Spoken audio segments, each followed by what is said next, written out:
Hi guys, कैसे हैं आप लोग। मैं अभिषेक आप सभी का स्वागत करता हूं इंडक्टिव कैरियर एकेडमी में। दोस्तों आज हम एक फिनॉल टॉपिक की एक बहुत इंपॉर्टेंट रिएक्शन के बारे में बात करेंगे। वो रिएक्शन है दोस्तों कोलबे-सिम्ट रिएक्शन।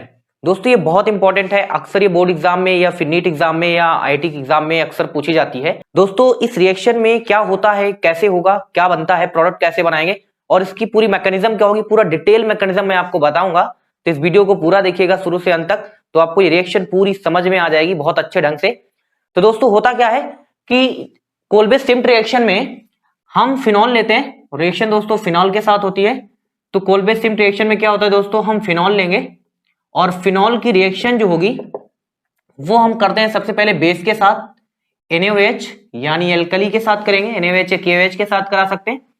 क्यों कराएंगे अभी वो भी बताऊंगा, वजह बताऊंगा क्यों पहले इससे कराते हैं। तो बनता है फिनॉक्साइड बनेगा, सोडियम फिनॉक्साइड बनेगा, O- Na+, ये बन जाएगा। इसे कहते हैं दोस्तों, ये हमारा फिनॉल है। फिनॉल पूरी डिटेल मैकेनिज्म बताऊंगा दोस्तों फिनॉल, और इसे हम कहते हैं फिनॉक्साइड।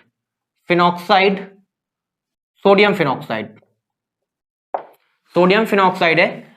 और हम इस सोडियम फिनॉक्साइड की रिएक्शन CO2 के साथ कराते हैं।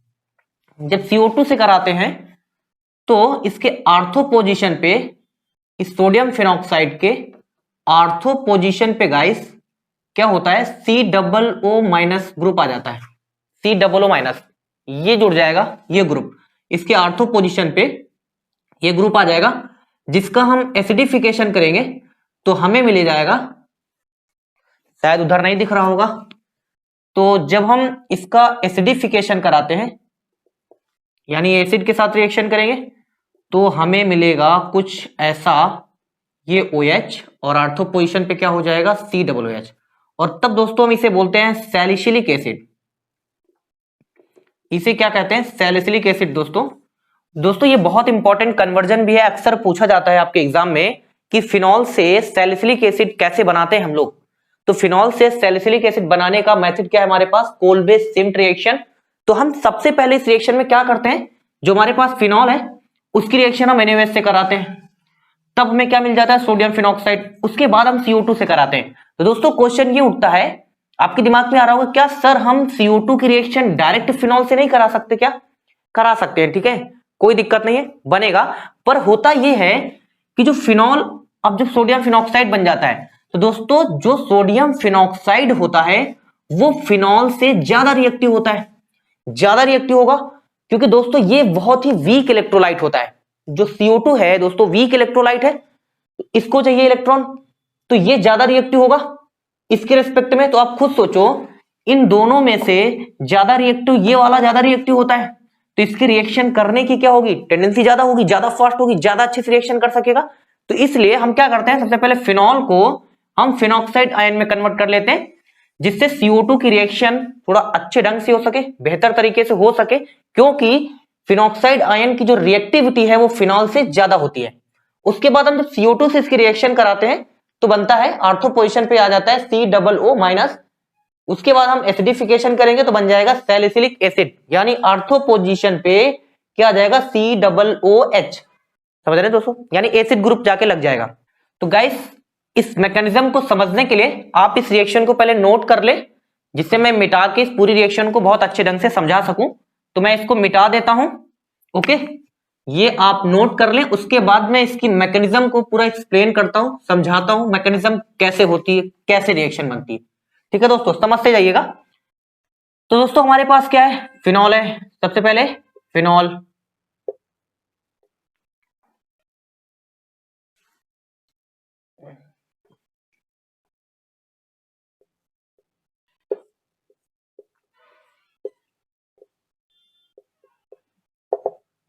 फिनॉल और इसका HO से जुड़ा है।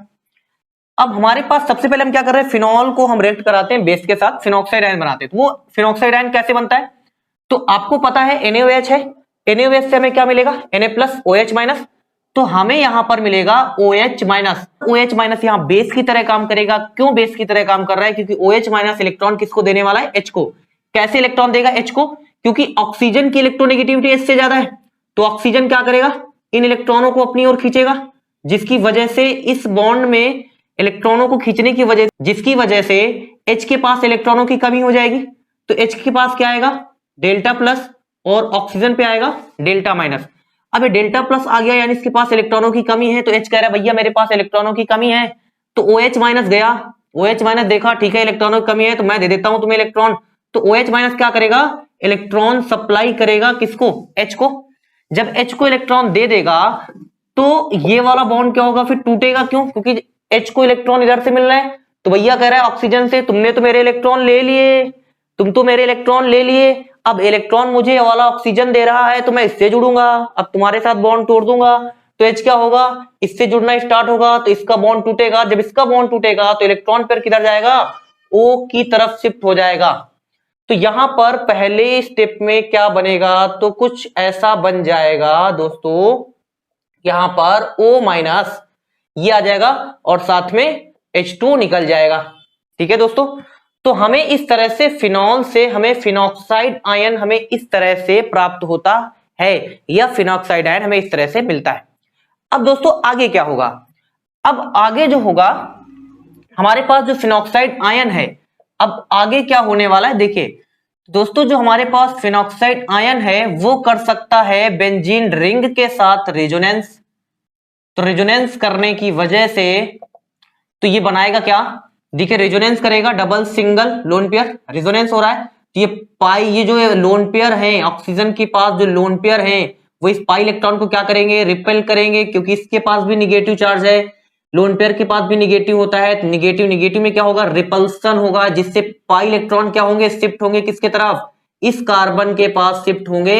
अब जब इस कार्बन के पास पाई इलेक्ट्रॉन शिफ्ट होंगे तो इस कार्बन के पास इलेक्ट्रॉनों की कमी हो जाएगी। तो अब इलेक्ट्रॉनों की कमी हो जाएगी तो इस इलेक्ट्रॉन को कौन पूरा करेगा, इलेक्ट्रॉनों की पूर्ति कौन करेगा, तो ऑक्सीजन कहेगा ठीक है मैं दे देता हूं लोन पेयर, तुम अपना इलेक्ट्रॉनों की कमी को दूर कर लो। तो इलेक्ट्रॉन जैसे ही देगा तो बताइए यहां पर बन क्या जाएगा, तो यहां पे दोस्तों कुछ ऐसा बनेगा, तो यहां पर आ जाएगा माइनस, क्योंकि पाई इलेक्ट्रॉन इस कार्बन के पास आए तो आ जाएगा माइनस, यहां पे ये डबल वैसे ही रहेगा, और यहां पर अब क्या हो जाएगा, ये डबल बॉन्ड। आई होप आपको रेजोनेंस आता होगा, रेजोनेटिंग स्ट्रक्चर्स बनाने आते होंगे। तो दोस्तों ये फिनॉक्साइड आयन से रेजोनेंस करके इस तरह की स्पेसीज में कन्वर्ट हो जाएगा। ऐसा बनाने का मकसद क्या होगा, क्योंकि यहां पर ऑक्सीजन पर निगेटिव है, अब निगेटिव कहां पे आ गया, कार्बन पे, तो कार्बन की जो न्यूक्लियोफिलिसिटी होती है वो बहुत ज्यादा होती है ऑक्सीजन की अपेक्षा। तो इस वजह से अब क्योंकि इसको तो क्योंकि CO2 से रिएक्शन कराते हैं ना, रिएक्शन इसके आगे किससे कराते हैं, CO2 से, CO2 इलेक्ट्रोफाइल है, CO2 को तो चाहिए इलेक्ट्रॉन चाहिए। तो अब ये फिनॉक्साइड आयन में या तो इलेक्ट्रॉन O माइनस दे दे, या फिर इलेक्ट्रॉन कौन दे सकता है, कार्बन दे सकता है। तो दोनों में से ज्यादा अच्छे से इलेक्ट्रॉन कौन देगा, ज्यादा बेटर तरीके से कौन देगा, तो भैया कार्बन देगा इलेक्ट्रॉन, क्योंकि इसकी न्यूक्लियोफिलिसिटी क्या होती है, बहुत अच्छी होती है। तो अब कार्बन देगा इलेक्ट्रॉन। तो अब आगे देखते हैं, उसके आगे मैं फिर से यहां बनाता हूं, तो फिनॉक्साइड आयन में से हमें कुछ ऐसा मिला, ओके। तो अब यहां पर क्या होगा, तो अब हमारे पास जो CO2 है, CO2 अब मैं वो बनाता हूं, ये CO2 कैसा होता है, लीनियर शेप में होता है CO2। तो CO2 में गाइस क्या होगा, देखिए CO2 में इलेक्ट्रॉन कौन लेगा कौन देगा, देखिए समझिए, ऑक्सीजन की इलेक्ट्रोनेगेटिविटी ज्यादा है तो ऑक्सीजन इलेक्ट्रॉन खींचेगा, तो इधर से भी डेल्टा माइनस, इधर भी ऑक्सीजन इलेक्ट्रॉन खींचेगा तो इधर भी डेल्टा माइनस। तो कार्बन पे क्या होगा, भयंकर डेल्टा प्लस आ रहा होगा। तो इस कार्बन को चाहिए इलेक्ट्रॉन, क्योंकि इलेक्ट्रॉनों की कमी है और सब चाहते हैं इलेक्ट्रॉन आ जाए हमारे पास। तो ये कार्बन के पास है इलेक्ट्रॉन, ठीक है, तो क्या करेगा कार्बन, क्या करेगा, यहां से इलेक्ट्रॉन किसको देगा, इस कार्बन को देगा।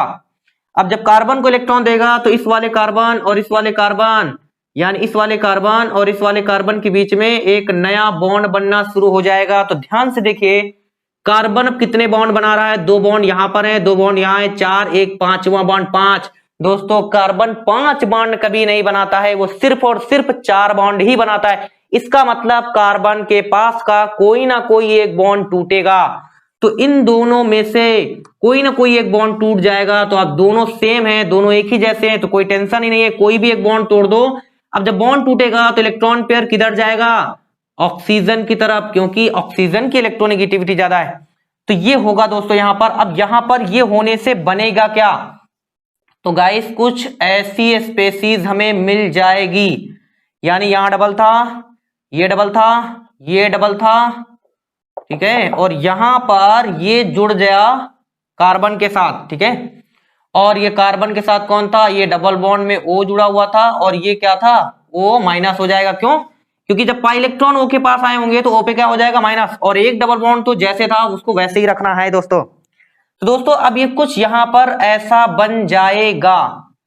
अब दोस्तों अब यहां होगा क्या, तो देखिए दोस्तों यहां से इससे ये वाले स्टेप में, अब इससे ये वाले स्टेप में हुआ क्या, यहां पर अभी कंपाउंड अभी तक एरोमेटिक था, अब ये हो गया नॉन एरोमेटिक, यानी ये अभी क्या है, एरोमेटिक है, और ये हो गया नॉन एरोमेटिक। और हर एक एरोमेटिक कंपाउंड के पास एक खूबी होती है जिसे बोलते हैं एरोमेटिसिटी। कोई भी एरोमेटिक कंपाउंड अपनी एरोमेटिसिटी को खोना नहीं चाहता है, ठीक है, वो अपनी एरोमेटिसिटी को बना के रखना चाहता है जिससे वो स्टेबल रह पाता है। जो एरोमेटिक कंपाउंड है, आपसे कहा था एरोमेटिक कंपाउंड स्टेबल किसकी वजह से होते हैं, तो एरोमेटिक कंपाउंड जो स्टेबल होते हैं वो सिर्फ और सिर्फ एरोमेटिसिटी की वजह से स्टेबल होते हैं। एरोमेटिसिटी गई तो एरोमेटिक कंपाउंड का अस्तित्व गया, तो इस वजह से अब समझिएगा, तो यार ये एरोमेटिक था, एरोमेटिक से नॉन एरोमेटिक हो गया, तो अब यानी ये स्टेप क्या होगा, बहुत ही स्लो स्टेप होगा, ये स्टेप क्या होने वाला है, स्लो, और यही हमारा क्या होगा फिर आरडीएस स्टेप भी होगा, जिसे बोलते हैं रेट डिटरमाइनिंग स्टेप बोलते हैं गाइस।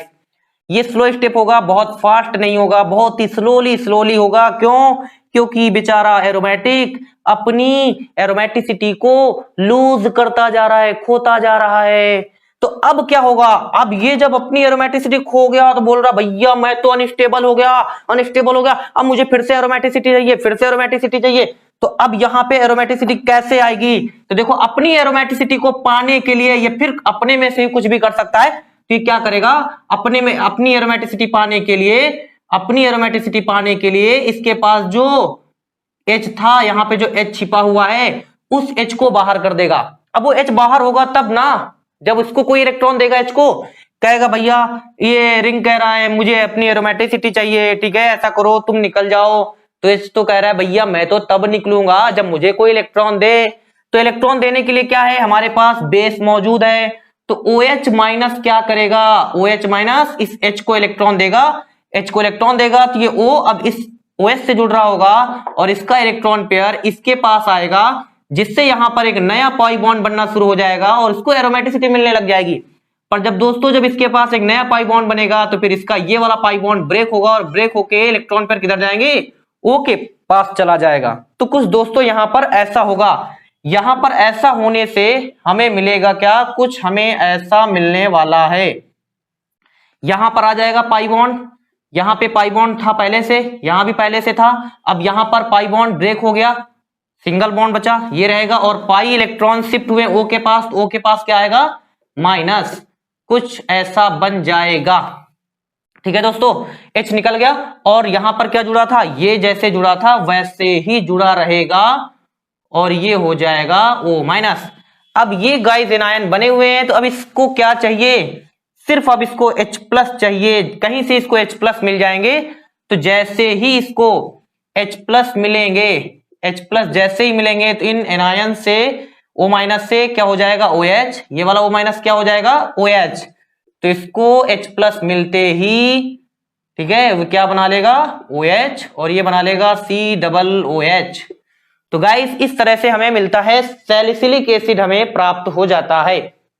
अब दोस्तों क्वेश्चन ये उठता है कि यहां पर जो सैलिसिलिक एसिड में जो COOH ग्रुप है वो आर्थो पे ही क्यों आके जुड़ रहा है, क्योंकि दोस्तों आर्थो पे इसलिए आके जुड़ा क्योंकि जो फिनॉल का OH है और जो COOH है इन दोनों के बीच में H बॉन्ड बनता है। H बॉन्ड बनने की वजह से ये प्रोडक्ट क्या होता है, मोर स्टेबल हो जाता है, इसीलिए वो कहां पर आने की कोशिश करता है, कहां पर आने की कोशिश करता है, आर्थो पोजीशन पे आने की कोशिश करता है गाइस। ठीक है दोस्तों, तो दोस्तों ये फिनॉल में, ये फिनॉल से सैलिसिलिक एसिड बनाने का ये पूरा एक्सप्लेनेशन, पूरा डिटेल एक्सप्लेनेशन था। अब आप कमेंट करके जरूर बताइएगा कि ये वीडियो आपको कैसा लगा। अगर आपको ये वीडियो पसंद आता है तो अपने सभी दोस्तों को शेयर करें, ज्यादा से ज्यादा वीडियो को शेयर करें, और आप चैनल पे नए हैं तो चैनल को सब्सक्राइब करें। मिलते हैं फिर दोस्तों नेक्स्ट वीडियो में।